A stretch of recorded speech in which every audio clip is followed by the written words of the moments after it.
Hello दोस्तों, एक बार फिर से आपका स्वागत है हमारे चैनल प्रिपरेशन अड्डा के अंदर। और आज स्टार्ट करने वाले हैं फिजिक्स का ल्यूसेंट का चैप्टर नंबर 15 स्थिर वैद्युत। स्थिर वैद्युत का मतलब क्या होता है आज ये समझेंगे, और स्थिर वैद्युत किस तरह से होता है और क्या कूलॉम्स का नियम है और आगे क्या क्या होने वाला, कंडक्टर किसको बोलते हैं, नॉन कंडक्टर किसको बोलते हैं और क्या क्या है इस चैप्टर में आज हम डीपली पढ़ने वाले हैं। चलिए स्टार्ट करते हैं स्थिर वैद्युत के बारे में। पहले जान लेते हैं कि स्थिर वैद्युत किसे कहते हैं। स्थिर वैद्युत का मतलब होता है आवेश जो स्थिर रहता हो। स्थिर वैद्युत, स्थिर का मतलब स्थिर रुका हुआ और वैद्युत का मतलब आवेश, ऐसा आवेश जो स्थिर हो उसको बोलते हैं स्थिर वैद्युत। तो स्थिर वैद्युत का एक एग्जांपल कहाँ देखने को मिल सकता है? अगर आप कोई भी दो पदार्थों को एक दूसरे से रगड़ते हो तो रगड़ने के पश्चात क्या होता है, उनके ऊपर आवेश आ जाता है। अब आवेश कैसा आ गया उनके ऊपर रगड़ने से, आवेश किस तरह से आया? तो जब आप रगड़ते हो, जैसे कि मेरे पास एक ऑब्जेक्ट है ए, दूसरा ऑब्जेक्ट है बी, अब मैं इन दोनों को आपस में रबिंग करना स्टार्ट कर दिया। जब इनको रबिंग करूंगा, एक दूसरे के ऊपर रगड़ूंगा, तो क्या होगा, एक पदार्थ से इलेक्ट्रॉन निकल जाएंगे और दूसरे पदार्थ के अंदर वो इलेक्ट्रॉन चले जाएंगे। तो इलेक्ट्रॉनों का आदान प्रदान हो जाता है दोनों ही पदार्थों के बीच में, जिसकी वजह से क्या होता है, जिसको जो पदार्थ इलेक्ट्रॉन देता है उसके ऊपर आ जाता है पॉजिटिव चार्ज, जिस तरह से ए है, और जो इलेक्ट्रॉन लेता है उसके ऊपर आ जाता है निगेटिव चार्ज। तो ये पॉजिटिव निगेटिव चार्ज की वजह से, देखो ये चार्ज आ गए ना, पॉजिटिव चार्ज इसके पास आ गया, निगेटिव चार्ज इसके पास आ गया, तो ये दोनों ही ऑब्जेक्ट अब हो गए चार्ज, दोनों ही ऑब्जेक्ट चार्ज हो गए और ये है स्थिर। तो इसको बोलते हैं स्थिर वैद्युति। वैद्युत का मतलब क्या है, ये निगेटिव पॉजिटिव चार्ज जो है ये है, मतलब इनकी वजह से वैद्युत आ गए ना इनके ऊपर, तो ये स्थिर वैद्युत है। क्या है ये? स्थिर वैद्युत है। अब बेंजामिन फ्रैंकलिन एक वैज्ञानिक थे जिन्होंने ये बताया कि जो आवेश होते हैं, मतलब चार्ज होते हैं, वो दो तरह के होते हैं, एक तो पॉजिटिव और दूसरा निगेटिव। मतलब ये किस तरह से पता चला था, जब एक्सपेरिमेंट किए गए पहले जमाने में, तो क्या हुआ, कुछ पदार्थ रगड़ने के बाद एक दूसरे को धक्का दे रहे थे और कुछ एक दूसरे को अपनी तरफ खींच रहे थे। तो जब ये पता चला कि जो खींचने वाले पदार्थ हैं उन दोनों के ऊपर एक दूसरे के विपरीत आवेश है, इसलिए वो एक दूसरे को खींच रहे हैं, और जिनके ऊपर सेम आवेश था वो एक दूसरे को धक्का दे रहे थे, उसको बोलते हैं फिजिक्स में रिपल्शन। तो कुछ पदार्थ ऐसे होते हैं जो रिपल्शन लगाते हैं रगड़ने के बाद, और कुछ अट्रैक्शन लगाते हैं। तो अट्रैक्शन तभी होता है जब दोनों ही आवेश की प्रकृति पॉजिटिव निगेटिव हो, और रिपल्शन तभी होगा या तो पॉजिटिव पॉजिटिव हो या निगेटिव निगेटिव हो। तो ऐसा बेंजामिन फ्रैंकलिन ने कहा था कि आवेश की जो प्रकृति होती है वो दो तरह के आवेश होते हैं, एक तो पॉजिटिव और दूसरा निगेटिव। तो ये दो तरह के आवेशों के बारे में बताया गया था, और आगे देखते हैं इसके बारे में, पढ़ते हैं आगे क्या होता है। और स्थिर वैद्युत क्यों कहा था? क्योंकि ये आवेश जो है अगर रगड़ने के बाद आवेश जो होते हैं वो स्थिर रहते हैं। इसका सबसे अच्छा एग्जांपल आप रोजमर्रा की जिंदगी में देखते हैं। जब आप बालों के अंदर कंघी करते हैं, जब कंघी करते हैं तो कंघी करने के बाद अगर आपके पास कागज के बहुत छोटे छोटे टुकड़े हों, और कंघी करने के बाद बालों के अंदर कागज के छोटे छोटे टुकड़ों के ऊपर अपना कंघी ले जाएं, जैसे ही आप कंघी लेकर जाएंगे तो वो कागज के छोटे टुकड़ों को अपनी तरफ खींच लेती है। तो ये ऐसा क्यों हुआ? ऐसा इसलिए हुआ जब आपने बालों के अंदर रबिंग करना स्टार्ट किया कंघी को, तो कंघी को रबिंग करने की वजह से कुछ इलेक्ट्रॉन कंघी से, दो कंडीशन हो सकती है, या तो कंघी से इलेक्ट्रॉन निकले हैं या कंघी के ऊपर इलेक्ट्रॉन आए हैं। इलेक्ट्रॉन कहां से आएंगे? बालों से, तो इसका मतलब बालों ने इलेक्ट्रॉन कंघी को दे दिए। एक कंडीशन तो ये हो सकती है, या फिर दूसरी कंडीशन ये हो सकती है कि कंघी ने इलेक्ट्रॉन दे दिए बालों को और बालों ने इलेक्ट्रॉन को ले लिया। तो दो कंडीशन हो सकती है, या तो कंघी ने इलेक्ट्रॉन दे दिए या कंघी ने इलेक्ट्रॉन ले लिए। तो इन दोनों में जो भी कंडीशन हो, तो कंघी क्या करती है, अपनी तरफ को बहुत हल्के हल्के ऑब्जेक्ट को खींचनी स्टार्ट कर देती है। इसका बहुत बड़ा रीजन क्यों? क्योंकि उनके ऊपर अब आवेश आ चुका है। तो ये था दोस्तों आवेश के बारे में। स्थिर वैद्युत आवेश किसको बोलते हैं इसके बारे में बता दिया। बेंजामिन फ्रैंकलिन, ये नाम आप याद रखिएगा वैज्ञानिक का, बेंजामिन फ्रैंकलिन ने इसके बारे में बताया था कि आवेश की प्रकृति दो तरह की होती है, एक होता है पॉजिटिव आवेश और दूसरा होता है निगेटिव आवेश, मतलब ऋणात्मक आवेश। धनात्मक और ऋणात्मक के बारे में बताया था। चलिए आगे चलते हैं। जो पॉजिटिव और निगेटिव आवेश होते हैं, मैंने अभी आपको बताया है कि पॉजिटिव अगर निगेटिव होंगे, अगर पॉजिटिव है एक और दूसरा निगेटिव है तो एक दूसरे को आपस में खींचेंगे, और दोनों अगर पॉजिटिव पॉजिटिव हैं तो वो एक दूसरे को क्या देंगे, धक्का देंगे, एक दूसरे को क्या देंगे, धक्का देंगे, चिपकेंगे नहीं। और यह दोनों निगेटिव निगेटिव हैं तब भी वो एक दूसरे को क्या देंगे, धक्का देंगे, ये भी नहीं चिपकेंगे। लेकिन अगर एक पॉजिटिव है और दूसरा निगेटिव है तो ये एक दूसरे पर अट्रैक्शन लगाएंगे, एक दूसरे को खींचेंगे अपनी तरफ को। तो आवेशों की जो प्रकृति होती है वो दो होती है, एक होता है पॉजिटिव आवेश और एक दूसरा होता है निगेटिव आवेश। तो वस्तुओं का आवेशन इलेक्ट्रॉनों के स्थानांतरण, ये बहुत इंपॉर्टेंट पॉइंट है, इलेक्ट्रॉनों के स्थानांतरण की वजह से होता है। इलेक्ट्रॉन एक पदार्थ से दूसरे पदार्थ में चले जाते हैं, इसकी वजह से आवेश आता है पदार्थ के ऊपर, बिना इसके आवेश नहीं आ सकता पदार्थों के ऊपर। अब नीचे कुछ सारणी दी गई है कि किस तरह से रगड़े एक दूसरे के ऊपर, कि किसके ऊपर पॉजिटिव आए किसके ऊपर निगेटिव आए। ये आपके लिए इंपॉर्टेंट नहीं है, लेकिन इसका रीजन इंपॉर्टेंट था कि आवेश कैसा आता, वो मैंने आपसे डिस्कस कर लिया। सबसे अच्छा टॉपिक है इसमें आवेश का पृष्ठ घनत्व। आवेश का पृष्ठ घनत्व मतलब सरफेस चार्ज डेंसिटी। दोस्तों, चालक के इकाई क्षेत्रफल पर, आप लफ्जों पर ध्यान दीजिएगा, चालक के इकाई क्षेत्रफल पर स्थित आवेश की मात्रा को उस आवेश का पृष्ठ घनत्व कहते हैं, अगर क्षेत्रफल यूनिट क्षेत्रफल है।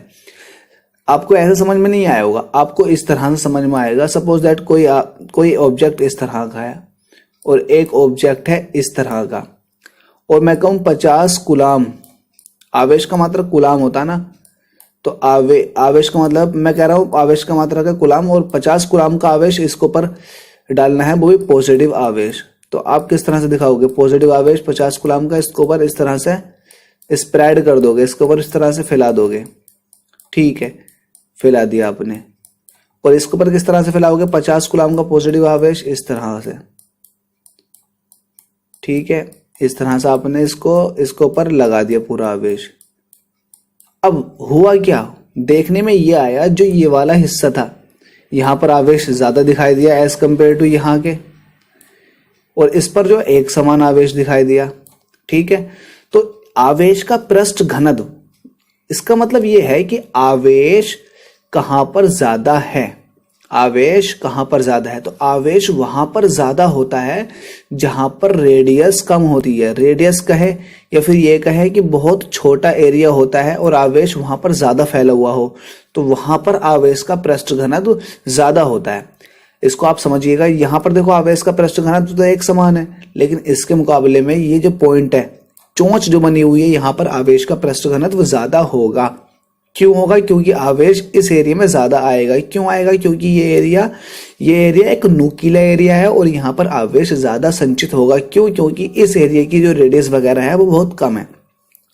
जो आवेश का पृष्ठ घनत्व होता है, सरफेस चार्ज डेंसिटी होता है, जहां पर रेडियस कम होती है वहां पर ज्यादा होता है। तो ये सरफेस चार्ज डेंसिटी को दिखाते हैं रो से, और ये जो इनवर्सली प्रोपोर्शनल होता है, किसके होता है, ये रेडियस के, इनवर्सली प्रोपोर्शनल होता है रेडियस के। तो जहां पर रेडियस कम होती है, अगर मेरे पास कोई सर्कुलर या स्फेरिकल ऑब्जेक्ट है, तो जहां पर रेडियस कम होगी वहां पर ज्यादा होगा। अगर आप अपने हाथ को खोलें और आप अपने हाथ की खुली हुई उंगलियों को देखें तो कुछ इस तरह की उंगली दिखाई देंगी। इस तरह की देखने के बाद आप क्या करेंगे, तो जो देखो यहाँ रेडियस कम है, यहाँ रेडियस थोड़ी सी ज्यादा है, यहाँ भी रेडियस थोड़ी सी ज्यादा है, तो यहाँ कम है रेडियस, है ना। देखो ये भी रेडियस है ना सर्कुलर ऑब्जेक्ट, तो यहाँ रेडियस कम है और यहाँ रेडियस तो बहुत ही कम है। तो जहां पर रेडियस कम होगी वहां पर सरफेस चार्ज डेंसिटी ज्यादा होगी। अगर आप अपने हाथ को देखें तो तुम्हारे हाथों में इन पॉइंट्स पर, अगर आवेश आपके हाथ पर फैला दिया जाए तो इन पॉइंट्स पर सरफेस चार्ज डेंसिटी ज्यादा होगी, इन पॉइंट्स पर जो मैंने हाईलाइट किए हैं। तो सरफेस चार्ज डेंसिटी के बारे में आप अच्छे से समझ गए होंगे, क्वेश्चन आएगा तो छूटना नहीं चाहिए। सरफेस चार्ज डेंसिटी जो होता है वो रेडियस के इनवर्सली प्रोपोर्शनल मतलब व्युत्क्रमानुपाती होता है। चलिए आगे चलते हैं। और इसमें लिख भी रखा है पृष्ठ घनत्व सबसे अधिक चालक के नुकीले भाग में होता है, क्योंकि नुकीले भाग का क्षेत्रफल सबसे कम होता है, या फिर यूं कहें कि रेडियस बहुत कम होती है। आगे चलते हैं। कंडक्टर किसको बोलते हैं, कंडक्टर बोलते हैं चालक को। जिन पदार्थों से होकर विद्युत आवेश सरलता से प्रवाहित होता है या हो जाता है उनको चालक कहते हैं, जैसे कि चांदी, तांबा, एल्यूमिनियम, ऐसे पदार्थ जिनके अंदर फ्री इलेक्ट्रॉन्स होते हैं। इलेक्ट्रॉन्स क्यों कहा मैंने, तो क्योंकि इलेक्ट्रॉन्स ही वो कारक होता है जिसकी वजह से करंट जो है बनती है। इलेक्ट्रॉनों के चलने की विपरीत दिशा में करंट बनती है। तो करंट अगर प्रवाहित हो गई किसी भी मटेरियल के अंदर तो वो चालक होता है। तो चालक किनको बोलते हैं, जिनके अंदर वैद्युत आवेश सरलता से प्रवाहित होता है। वैद्युत आवेश मतलब क्या हो गया, एक तरह से इलेक्ट्रॉन्स हो गए। इलेक्ट्रॉन्स आसानी से फ्लो कर जाए वो होता है कंडक्टर। और कंडक्टर मतलब इलेक्ट्रॉन्स आसानी से फ्लो कर जाएं। अब इलेक्ट्रॉन ही मेजोरिटी में होंगे किसी पदार्थ के अंदर तभी तो फ्लो करेंगे। अगर इलेक्ट्रॉन मेजोरिटी में नहीं है, बाउंड है इलेक्ट्रॉन, तो कहाँ फ्लो करेंगे। तो नॉन कंडक्टर मटेरियल वही होते हैं जिसके अंदर इलेक्ट्रॉन तो होते हैं लेकिन बाउंड होते हैं, बॉन्ड बनाए हुए होते हैं, वो फ्री नहीं होते, तो इसलिए वो नॉन कंडक्टर होते हैं। लेकिन कंडक्टर कौन होते हैं, जिनके अंदर इलेक्ट्रॉन फ्री इलेक्ट्रॉन बहुत ज्यादा होते हैं। ठीक है, जैसे कि चांदी, एल्यूमिनियम, तांबा। अब अचालक के बारे में, जैसे कि लकड़ी हो गई, रबर हो गया, कागज, ये करंट नहीं मारते। अगर आप इनको लाइट से कनेक्ट करोगे तो इन पर किसी तरह का कोई करंट नहीं आएगा, किसी तरह का कोई आवेश नहीं आएगा। तो नहीं आएगा तो इसका मतलब नॉन कंडक्टर्स। इसके अंदर इलेक्ट्रॉन जो होते हैं वो बाउंड कंडीशन में होते हैं, बॉन्ड बनाकर रहते हैं। अगला क्वेश्चन इसमें जो आता है वो कूलॉम्स के नियम पर आता है। ये सबसे अच्छा है, इसके अंदर कुछ ही टॉपिक है जो बहुत अच्छे हैं, जैसे कि कूलॉम्स लॉ, ये आगे तक आप पढ़ेंगे। कूलॉम्स का नियम क्या था, कूलॉम्स का नियम जो न्यूटन का गुरुत्वाकर्षण का नियम था, ग्रेविटेशनल लॉ था, उसका बिल्कुल सेम है। वहां पर मास लिया गया है और यहां पर लिए गए हैं दो आवेश। तो क्या था, दो आवेश, अगर एक आवेश ये है और एक आवेश ये है। अभी मैं इनका प्रकृति नहीं बता रहा कि ये पॉजिटिव है निगेटिव है, बस ये है कि एक Q1 है और दूसरा Q2 है। तो इन दोनों के आवेशों के बीच की दूरी जो है वो है r, वही न्यूटन ने जो बताया था ऐसे इनका है कूलॉम्स का। तो कूलॉम्स ने ये कहा था कि इन दोनों के बीच जो लगने वाला है आकर्षण फोर्स या प्रतिकर्षण फोर्स, दो तरह का ही हो सकता है, या तो अट्रैक्शन होगा या फिर होगा रिपल्शन। जो रिपल्शन या अट्रैक्शन है वो इन दोनों आवेशों के मैग्नीट्यूड के, आवेशों का मैग्नीट्यूड मतलब इनका जो वैल्यू है, परिमाण है, उनके दोनों के गुणनफल के समानुपाती होता है और उन दोनों के बीच की दूरी के स्क्वायर के व्युत्क्रमानुपाती होता है। और यहाँ पर एक कांस्टेंट आता है k। तो जैसे कि देखो आपने ग्रेविटी का, मेरी पिछली वीडियो में ग्रेविटेशन के अंदर आपने देखा था कि न्यूटन का ग्रेविटेशनल लॉ के अकॉर्डिंग ही ऐसे जैसा उन्होंने दिया था वैसा ही इनका है, किनका, कूलॉम का नियम है। ठीक है, तो आप ध्यान रखिएगा कूलॉम का नियम में जो फोर्स है व्युत्क्रमानुपाती है, इनवर्सली प्रोपोर्शनल है किसके, स्क्वायर के, मतलब दोनों के बीच की दूरी के स्क्वायर के व्युत्क्रमानुपाती है। आर क्या है, दोनों के आवेशों के बीच की दूरी। ठीक है, आगे चलते हैं। इलेक्ट्रिक फील्ड, वैद्युत क्षेत्र, बहुत अच्छा टॉपिक है, बहुत सिंपल भी है, आपको एकदम समझ में आ जाएगा। अगर आपके पास, देखो मैं इसको मैग्नेट से समझाऊंगा, आप मैग्नेट से समझने की कोशिश करना। अगर आपके पास कोई मैग्नेट है, सपोज दैट ये कोई मैग्नेट है, तो मैग्नेट के चारों तरफ एक ऐसा फील्ड होता है, अगर आप उस फील्ड में किसी भी मैग्नेट को ले आओ, दूसरी मैग्नेट को ले आओ, तो ये मैग्नेट या तो उसको खींचेगी या उस पर धक्का देगी। ठीक है, तो ऐसे ही अब ये जो मैग्नेट रखी है सेंटर में, तो इसके चारों ओर एक ऐसा फील्ड जहां पर कोई दूसरी मैग्नेट अट्रैक्शन फोर्स या फिर रिपल्शन फोर्स को फील करे, वो इस मैग्नेट का मैग्नेटिक फील्ड कहलाता है। इस वाली मैग्नेट का मैग्नेटिक फील्ड। ऐसे ही है इलेक्ट्रिक फील्ड के बारे में, बस मैग्नेट की जगह आप चार्ज ले लीजिए, तो किसी चार्ज के चारों तरफ का वो फील्ड जहां पर कोई दूसरा चार्ज अट्रैक्शन या रिपल्शन को फील करता है, वो इस वाले का जो सेंटर पर रखा हुआ इस वाले का कहलाता है इलेक्ट्रिक फील्ड, वैद्युत क्षेत्र। अब आपको अच्छे से समझ आ गए होगा। आगे चलते हैं। खोखले गोले के वैद्युत क्षेत्र। तो खोखले गोला, एक्चुअली दोस्तों खोखला गोला जो होता है, गोला आपने देखा होगा, तो खोखले गोले के अंदर जो वैद्युत क्षेत्र होता है वो बिल्कुल शून्य होता है। क्यों शून्य होता है, क्योंकि जो अगर खोखला गोला ये है तो चार्ज अगर इसको पर डाला जाए तो ये बिल्कुल सतह पर प्रवाहित होता है, सतह पर ही आ जाता है चार्ज, सारा का सारा चार्ज, जो पॉजिटिव चार्ज हो या नेगेटिव चार्ज हो, ये सतह पर आ जाता, अंदर नहीं जाता। जब अंदर नहीं है तो वैद्युत क्षेत्र कितना हो गया, अंदर बिल्कुल शून्य होता है। इसका एग्जांपल ये है कि अगर आप कार के अंदर बैठे हैं और बिजली का तार आपकी कार पर गिर जाता है तो सारा का सारा आवेश जो होगा वो कार की सतह पर आ जाएगा, अंदर नहीं आएगा, अंदर किसी भी तरह का कोई भी इलेक्ट्रिक फील्ड नहीं होगा। इसलिए जो वैद्युत मतलब गोला जो होता है ना, खोखला गोला जो होता है, धात्विक खोखला गोला जो होता है वो इलेक्ट्रोस्टैटिक शील्ड का कार्य करता है। इलेक्ट्रोस्टैटिक शील्ड विद्युत परिरक्षक का कार्य करता है। जो मैंने एग्जांपल दिया आपको वो बहुत ज्यादा सुइटेबल एग्जांपल है इस चीज को समझने के लिए।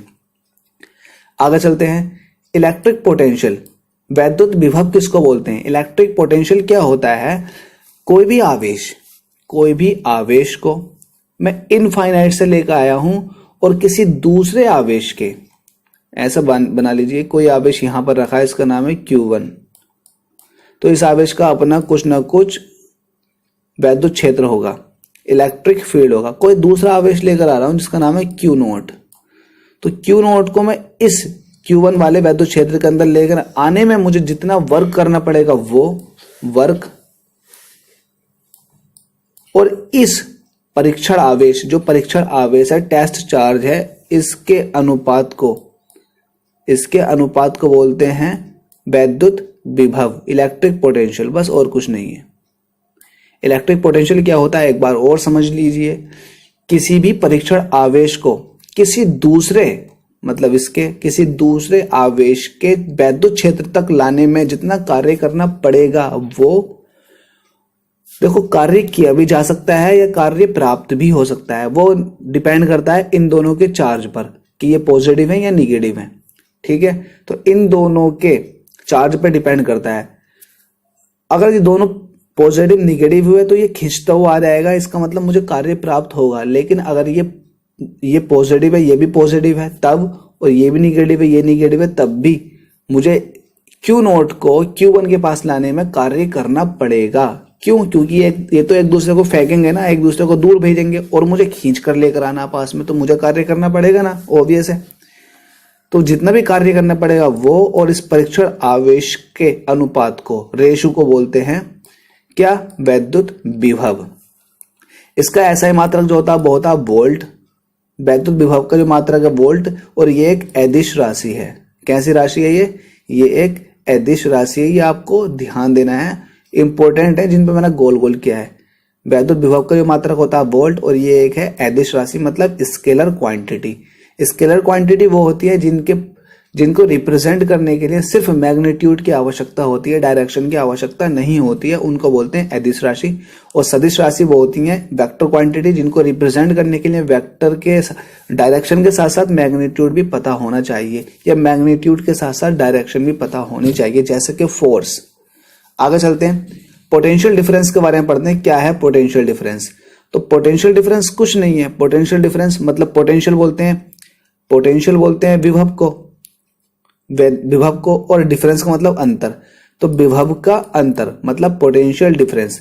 तो कुछ नहीं है, एक कूलाम धनात्मक आवेश को वैद्युत क्षेत्र में एक बिंदु से दूसरे बिंदु तक ले जाने में किए गए कार्य को उन बिंदुओं के मध्य विभवांतर कहते हैं। इसका मात्रक भी वोल्ट होता है। ये एक अदिश राशि है। तो कुछ नहीं है, आप परीक्षण आवेश को, ये परीक्षण आवेश था, टेस्ट चार्ज था, आप किसी दूसरे चार्ज के इलेक्ट्रिक फील्ड तक लेकर आए हैं। तो इलेक्ट्रिक फील्ड तक लाने में जो कार्य करना पड़ा, अब ऐसा मान लीजिए इस इलेक्ट्रिक फील्ड के दो पॉइंट है, एक पॉइंट ये है और दूसरा पॉइंट ये है। तो पहला आप लेकर आए इस वाले पॉइंट तक, अब इस वाले पॉइंट से लेकर आए इस वाले पॉइंट तक, तो कार्य अब भी करना पड़ेगा। तो यहां तक अलग कार्य करना पड़ा और यहां तक अलग कार्य करना पड़ा। तो अब यहां पर जो विभव निकल गया वो, और यहां पर जो विभव निकल गया वो, इन दोनों का अंतर कहलाएगा वैद्युत क्षेत्र के अंदर विभवांतर। ये कहलाएगा पोटेंशियल डिफरेंस। देखो यहां भी अपना कुछ ना कुछ पोटेंशियल होगा, उसे लाने में यहां तक कुछ ना कुछ कार्य करना पड़ा, और उस खुद के चार्ज के आवेश को क्या बोलते हैं? विभव बोलते हैं। तो इस पॉइंट पर विभव कितना हुआ, और यहां पर लाया हूं, यहां से आगे को लेकर आया हूं यहां तक, तो यहां तक भी कुछ ना कुछ कार्य करना पड़ा, यहां भी कुछ ना कुछ विभवांतर हुआ, विभव हुआ। तो इन दोनों विभव के अंतर को बोलते हैं विभवांतर। बस इतना था, और कुछ नहीं है। आगे चलते हैं। यह भी बहुत ज्यादा इंपॉर्टेंट टॉपिक है, इलेक्ट्रिक कैपेसिटी, वैद्युत धारिता।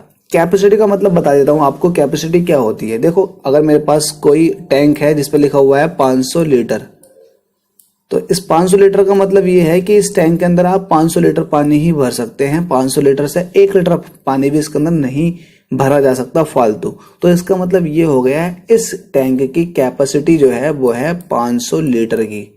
ठीक है, तो यही होती है। अब है इलेक्ट्रिक कैपेसिटी, मतलब किसी भी चीज की वो प्रॉपर्टी जिसके अंदर वो इलेक्ट्रिक को अपने अंदर समा सके, अपने अंदर संचित कर सके, वो होती है इलेक्ट्रिक कैपेसिटी।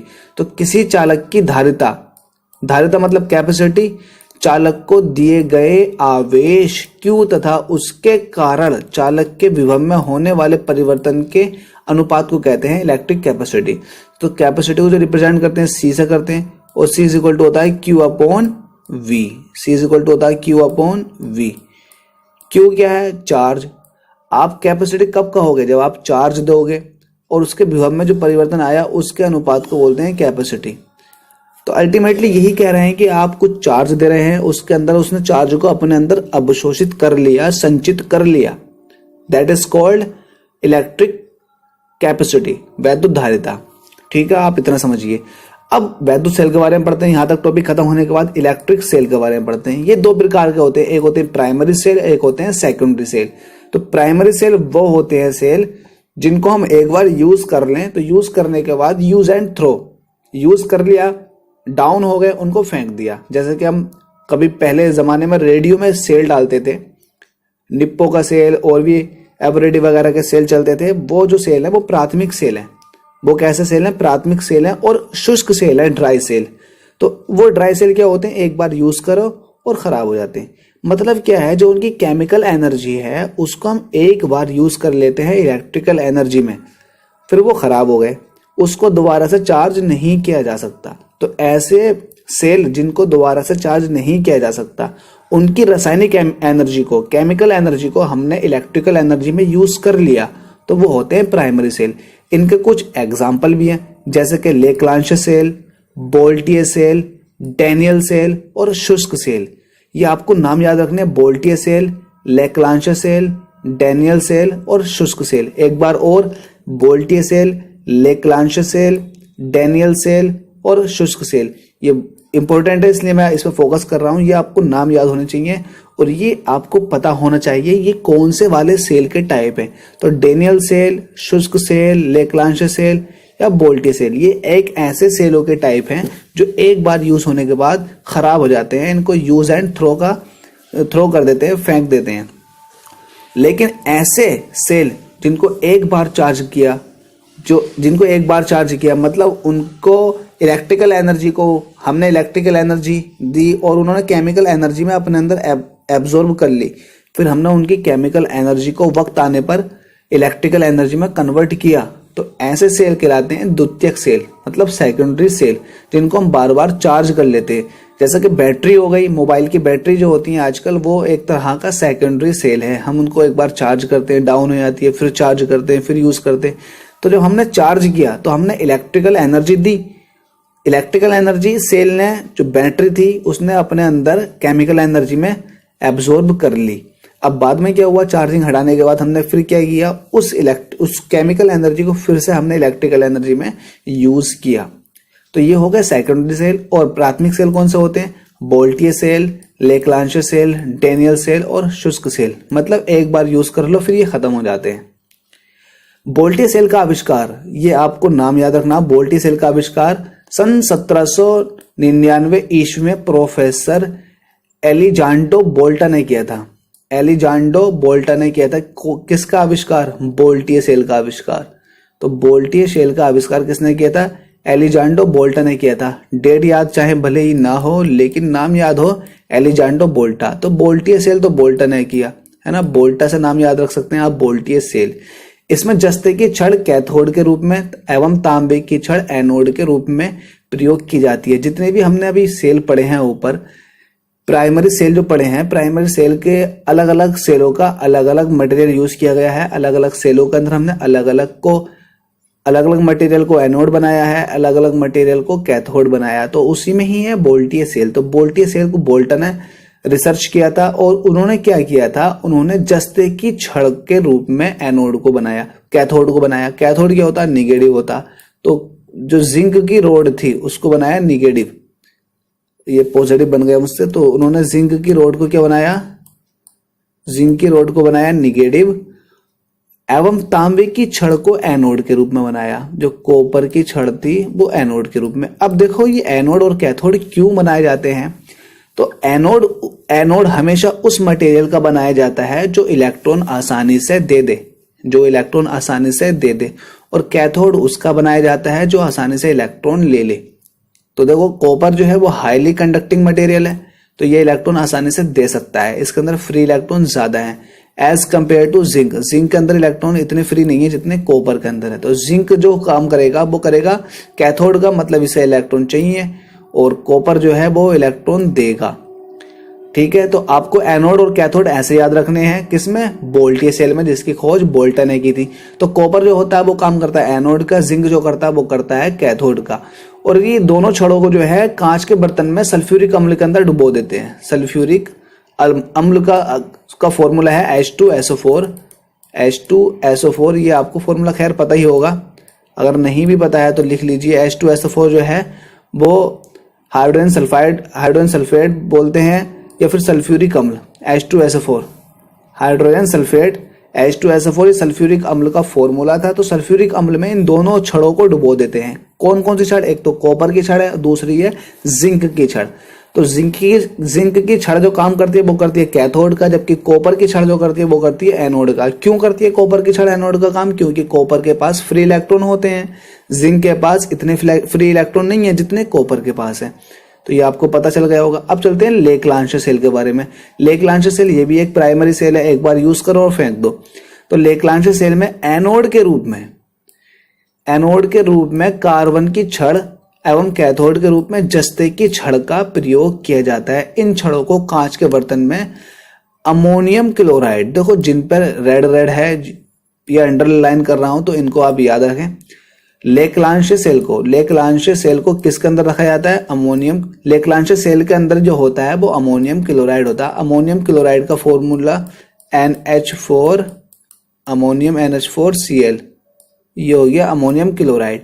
तो अमोनियम क्लोराइड के अंदर रखा जाता है दोनों छड़ों को। कौन कौन सी छड़ को, एक तो है कार्बन की छड़ जो कि एनोड का काम कर रही है, कार्बन की छड़ एनोड का काम कर रही है, और जिंक की छड़ इसके अंदर भी काय का काम कर रही है, कैथोड का। तो जिंक जो थी अभी हमने बोल्टियर सेल पढ़ा था, उसके अंदर भी कैथोड का काम कर रही थी, और अब पढ़ना है लेक-लांशर सेल, इसके अंदर भी ये कैथोड का काम करेगी। ऊपर हमने पढ़ा था बोल्टियर सेल के अंदर जो एनोड का काम कर रही थी वो कर रही थी कॉपर की छड़, लेकिन इसके अंदर काम करेगी कार्बन की छड़, और दोनों को हमने किसके अंदर डाल दिया, अमोनियम क्लोराइड के अंदर। तो ये आपको अच्छे से समझ आ गया होगा। आगे चलते हैं। लेक-लांशर सेल का विद्युत भागबल यानी विभवांतर जो होता है 1.4 वोल्ट होता है, ये इतना इंपॉर्टेंट नहीं है। लेक-लांशर सेल का प्रयोग वहां किया जाता है जहां रुक रुक कर थोड़े समय के लिए विद्युत धारा की आवश्यकता होती है, जैसे कि वैद्युत घंटी, जो स्टेबलाइजर होते हैं उनके अंदर घंटी बजती है, तो वो जो होते हैं या फिर अलार्म होते हैं, वैद्युत घंटी बजती है, तो वहां पर लेक-लांशर सेल का प्रयोग किया जाता है। लेक-लांशर सेल के अंदर हमने एनोड के रूप में किसको लिया था, एनोड के रूप में हमने कार्बन की छड़ को लिया था, और कैथोड के रूप में किसको लिया था, वही जिंक की छड़ को लिया था। और डाला किस चीज के अंदर था, डाला था हमने अमोनियम क्लोराइड के अंदर इन दोनों छड़ों को। तो लेक-लांशर सेल के बारे में हो गया। अब शुष्क सेल में जस्ते के बर्तन में मैग्नीज डाइऑक्साइड, अमोनियम क्लोराइड, नौसादर जिसको बोलते हैं। अमोनियम क्लोराइड का आपको पता ही होगा, अमोनियम क्लोराइड का एक नाम और होता है नौसादर, जो दुकानों पर मिलता है नौसादर के नाम से मिलता है, अमोनियम क्लोराइड के नाम से कोई नहीं जानता। अमोनियम क्लोराइड जिसको नौसादर कहते हैं, एवं कार्बन का मिश्रण भरा रहता है। दोस्तों ये एक जो हम यूज करते हैं घरों में, बैटरियों के अंदर भी जो यूज करते थे पहले, जो इस तरह की शेप का होता था, ये जो है ये प्लस का काम करता था, और बाकी पूरी जो बॉडी थी वो निगेटिव का काम करती थी। तो बॉडी किस चीज की बनी हुई थी, ये जिंक की बॉडी, जिंक की बनी हुई थी, और जिंक जो बन रही थी कैथोड का काम कर रही थी, और ये टोपी जो थी इसके ऊपर की ये कर रही थी पॉजिटिव, मतलब एनोड का काम। तो इसके अंदर एक छड़ पड़ी हुई होती है जो कार्बन की छड़ होती है। किस चीज की छड़ होती है, कार्बन की छड़ होती है। कार्बन की छड़ एनोड का काम कर रही थी, तो कार्बन की छड़ एनोड का काम कर रही थी, लेकिन इसके अंदर जो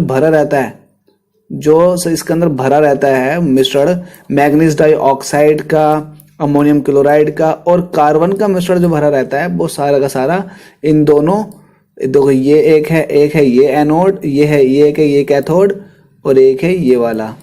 तो ये एनोड है, ये कैथोड के बीच भरा रहता है, तो इलेक्ट्रॉन इनके बीच में इस तरह से स्थानांतरित होते हैं। तो ये आपको समझ में आ गया होगा, ये भी एक तरह ड्राई सेल जो है ये भी प्राइमरी सेल है। इसको एक बार यूज करने के बाद फेंक देते हैं क्योंकि ये खराब हो जाता है।